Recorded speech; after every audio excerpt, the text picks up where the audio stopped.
नमस्कार, आप देख रहे हैं परफेक्ट मिशन लाइव और मैं हूं आपके साथ ज्योतिका। आइए रुक करते हैं खबर की ओर। मातृ पितृ पूजन दिवस के रूप में मनाया गया प्रेम दिवस।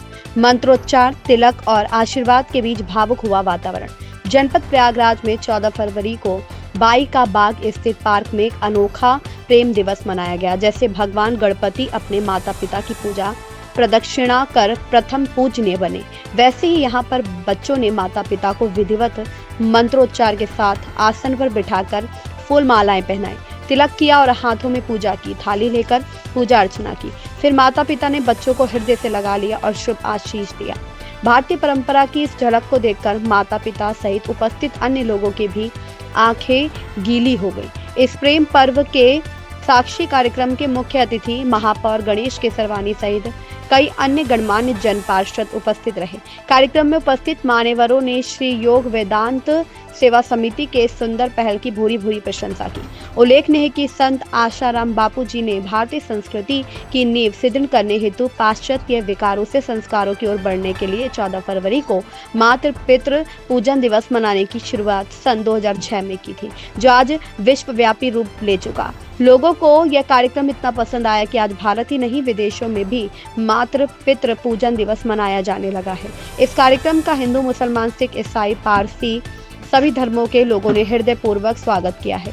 समाज के सभी तबकों द्वारा इस दैवी कार्य के स्वागत का एक कारण यह भी है कि धर्म जाति की परिधि से ऊपर उठकर इसमें सबके मंगल की भावना निहित है। कार्यक्रम में उपस्थित अभिभावक गण व पूरे जन समूह ने उक्त आयोजन को खूब सराहा और भविष्य में ऐसे और भी आयोजन होते रहे, ऐसी इच्छा जाहिर की। बच्चों ने भी वैलेंटाइन डे के बजाय अपने माता पिता और गुरुजनों का आदर सम्मान करने के इस दिन को प्रत्येक साल मनाने का संकल्प लिया। प्रयागराज से सुधा श्रीवास्तव की रिपोर्ट। श्रेष्ठ जन सभी मातृ पितृ और सभी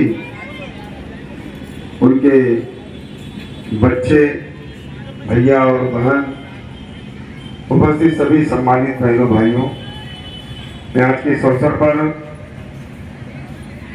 आप सबको हृदय से अपनी शुभकामनाएं देता हूं, बधाई देता हूं। और जिस भाव के साथ संत श्री आसाराम जी के विचारों को आत्मसात करते हुए मातृ पितृ पूजन का कार्यक्रम आयोजित हुआ है, ये वास्तव में भारत की सनातन संस्कृति का यही भाव रहा है। लेकिन पाश्चात्य संस्कृति के कारण अपने देश के अंदर भी कुछ संस्कृतियों ने अपना डेरा जमा लिया था। लेकिन धीरे धीरे समाज एक बार पुनः अपने उस सनातन विचार की ओर वापस आ रहा है, क्योंकि भारत का जो जीवन शैली है, भारत का जो जीवन दर्शन है, भारत का जो विचार है, वो पूरी तरीके से प्रकृति सम्मत है। देश के पूज्य ऋषि मुनियों ने अपने शरीर को प्रयोगशाला बनाकर के जो अनेक अनुसंधान किया, उस अनुसंधान के आधार पर भारत की जीवन शैली बनी, जिसमें माता पिता का पूजन करना, उनकी सेवा करना, उनकी आज्ञा का पालन करना और साथ ही साथ प्रकृति की वंदना करना, ये मूल रूप से भारत की सनातन संस्कृति का एक ऐसा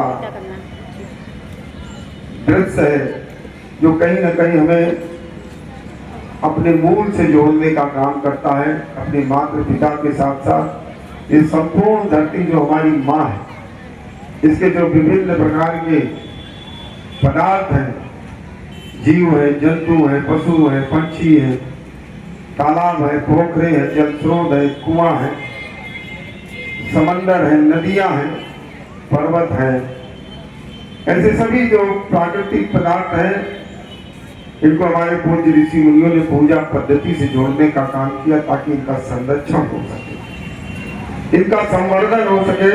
और जब इनका संरक्षण और संवर्धन होगा तभी यह धरती माँ बचेगी। आप कल्पना करिए कि कितना विराट सोच हमारे पूज्य ऋषि मुनियों की रही। और यही कारण है कि हम लोग पीपल की भी पूजा करते हैं, हम नीम की पूजा करते हैं, बरगद की पूजा करते हैं, तुलसी मैया को अपने आंगन में सजा करके रखते हैं। यहीं से हमको जीवन मिलता है। हम नदियों को माँ कहते हैं।